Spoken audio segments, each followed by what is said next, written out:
शिवरायांचे 12 गडकिल्ले जागतिक वारसा यादीत, सत्ताधाऱ्यांकडून विधिमंडळ परिसरात आनंदोत्सव, तर शिवरायांच्या पुतळ्याला पुष्पहार अर्पण करत भरवले पेढे.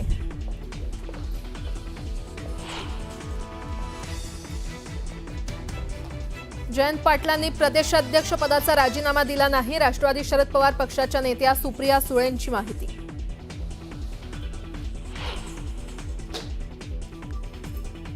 शिवसेना पक्ष आणि चिन्हाबाबत आज सर्वोच्च न्यायालयात सुनावणी. 2 वर्षांनंतर होणाऱ्या या सुनावणीकडे राज्याचं लक्ष.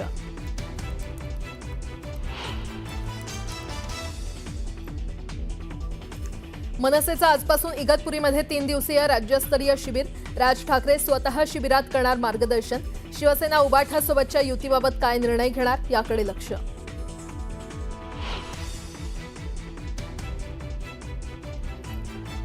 बच्चू कडूंच्या पदयात्रेचा आजचा शेवटचा दिवस. यवतमाळच्या अंबोडामध्ये थोड्याच वेळात सांगता सभा. 7/12 कोरा करण्याच्या मागणीसाठी कडू आक्रमक.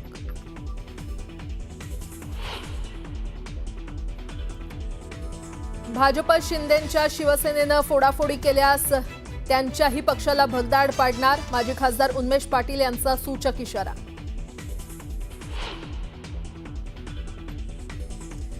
संभाजी ब्रिगेडच्या प्रवीण गायकवाड यांचा पंढरपुरात दुग्धाभिषेक. अक्कलकोटमधील घटनेच्या निषेधार्थ दुग्धाभिषेक घातला. तर पुण्यात मराठा समाजाची महत्त्वाची बैठक. शाईफेक प्रकरणी गुन्हा दाखल होऊनही दीपक काटेला अटक नाही. तर कार्यकर्ता कुणाचाही असला तरी कारवाई व्हावी, बावनकुळे यांचं विधान.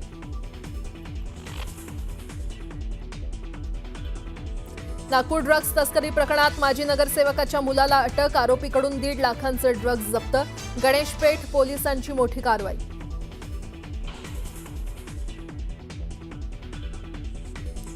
भारतीय हॉटेल आणि रेस्टॉरंट असोसिएशनकडून राज्य सरकारच्या कर धोरणांविरोधात 1 दिवसाचा बंद. राज्यातील सर्व परमिट रूम आणि बार राहणार बंद. आणि उत्तर भारताला मुसळधार पावसानं झोडपलं. राजस्थानातल्या अजमेर स्टेशनवर भरलं पाणी. वाराणसीत गंगा नदीनं ओलांडली धोक्याची पातळी.